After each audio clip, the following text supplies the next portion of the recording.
Hey there. Welcome to Product Marketing Genius. I'm your host, Nitin Karthik. As Director of Product Marketing and a top product marketing voice, I've always found that real world case studies are the true litmus test for the effectiveness of any product marketing strategy. And that is why in this show, we dive into the minds of industry titans, as well as rising stars, unpacking their expertise in action packed episodes that showcase the power of product marketing through real world case studies. And today, my friends, we are joined by product marketing genius Justin Dorfman, who is co founder and CEO at AssetMule. Justin has been recognized as a top product marketing voice. His company, AssetMule, is a SaaS product that helps product marketing, sales, and sales enablement teams create personalized interactive sales assets. As a former salesperson turned product marketer himself, Justin is passionate about building a bridge between these two practices and helping them work better together to win more business. And with that, ladies and gentlemen, it's an absolute honor. Let's welcome Justin Dorfman. Justin, welcome to the show. Much. I'm a big fan of the show and happy to be here. Wonderful, Justin.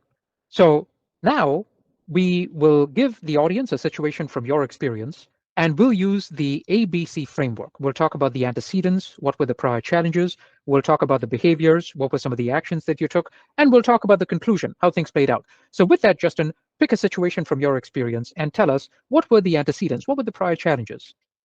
Well, I think like many product marketers, I have several times faced the challenge of having to prove or demonstrate the impact of product marketing. I think this is something that a lot of product marketers run into. And I think about one specific situation. I was the founding product marketer at a company called Tracker. So this was a brand new practice, right? I would say going in, a lot of people on the team didn't really know what product marketing was or how to leverage product marketing. And I was tasked with, first of all, educating them on what it was, but more importantly, demonstrating that this was a valuable resource that they should really lean into, and that it was a strategic resource and not, as a tactical order taker that I think many people sometimes see product marketing as. So that's the situation, and I'm happy to dive a little deeper and share sort of how I went about making product marketing more strategic within the organization.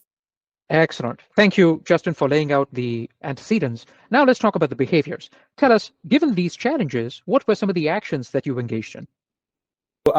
I took a focus on actually sales enablement as a way to really drive impact and demonstrate measurable impact that product marketing can have. And I did it for a couple of different reasons. One, as you mentioned in the intro, that my background is in sales. So it's somewhere that I'm really comfortable with. It's a practice that I have a lot of affiliation with. So it was easy for me to lean into it, but I also am just a big believer that sales enablement is a huge lever for demonstrating measurable impact. If you think about it, sales people, they have a direct influence on two things that companies are really obsessed with. One is acquiring new customers, and the other is generating revenue, right? So if you as a product marketer can demonstrate that you're able to help the sales team achieve those two goals more efficiently, you can really, raise some eyebrows and gain some influence within the organization. So when it came to Tracker specifically and sales enablement there, I really focused on three key areas. The first area was helping the sales team focus and target the right type of customer. So the first thing that I did when I took on the role was I did an analysis to try and figure out, okay, who were our best customers, right? Who were the people that we were really having an easier time acquiring? We were generating revenue from them. We were growing those accounts. And very quickly, I found that there was a very specific industry that we were focused on, or that one of the industries that we were focused on that far surpassed every other industry when it came to the performance. So based on that data, we made the decision to really focus in on that industry. And by focus in, I mean, we really shifted our positioning and messaging to target that industry, to resonate with that industry. We changed our target account list to be sort of the top companies within that industry. We changed our sales process to really align with how that industry buys. And all the assets and the messaging that we created as a product marketing organization was with the focus of helping our sales team really win within that industry. And the result was, after a year, our overall win rate had increased by 70% because we were really focusing in on a buyer persona that had a real pain point that we were solving for, right?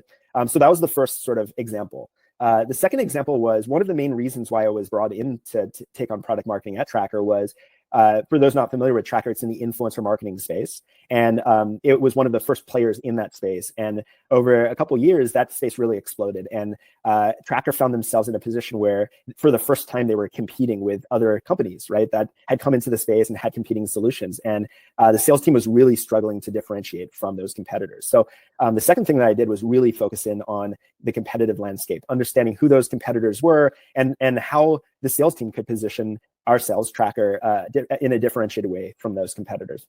I also created materials to help them, right, when they came into a competitive situation. So battle cards, competitive pages, and even competitive demos, so that when they were facing a competitor, they could really hone in on the differentiation and why we were a better fit for that particular prospect.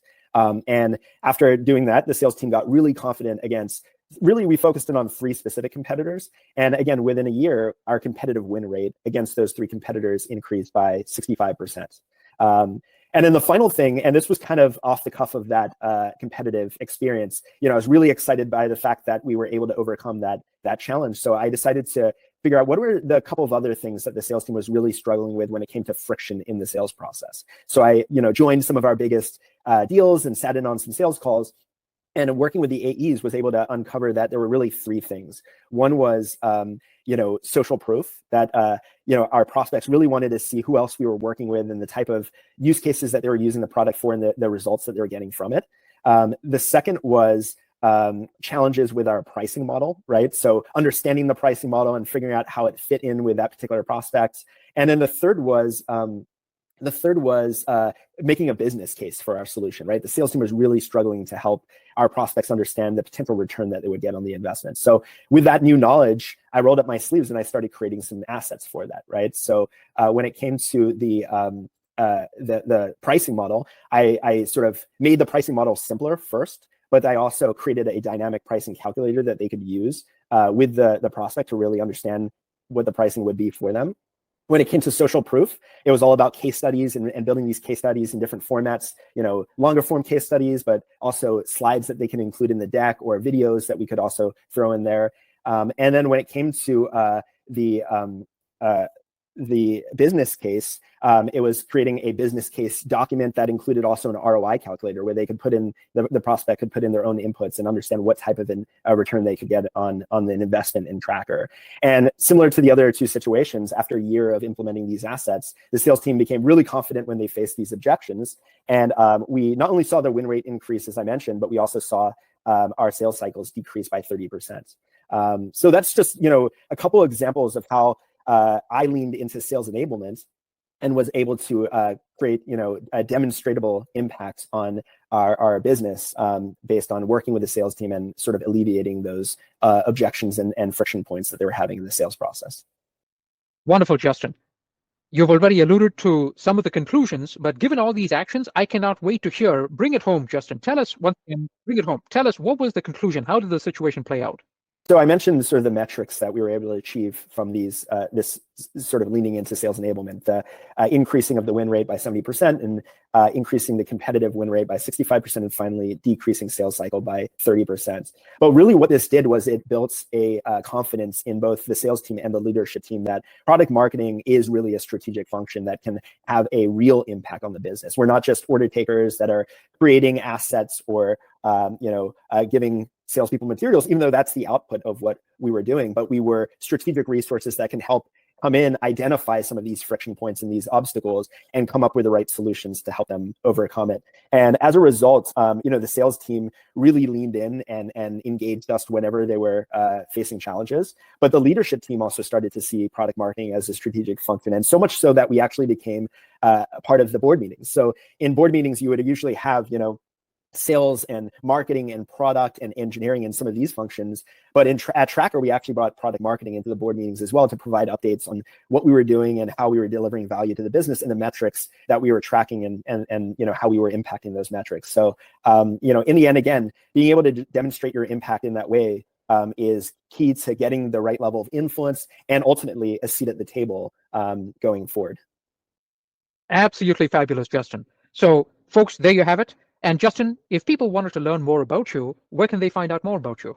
Yeah, absolutely. So on LinkedIn, if you find me on LinkedIn, I'm always sharing my learnings and my experience there. So that's how you can follow me personally.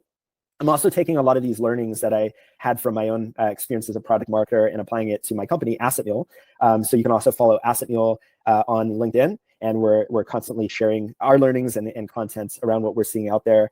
If you're interested in AssetMule, you can go to assetmule.ai as well to learn more about what we're doing. And then finally, we have our own podcast, the GTM Pack, where we interview GTM leaders, product marketing leaders, sales leaders, and we try and learn from them as well and share everything that we're learning from them. So I would highly recommend checking out that podcast as well.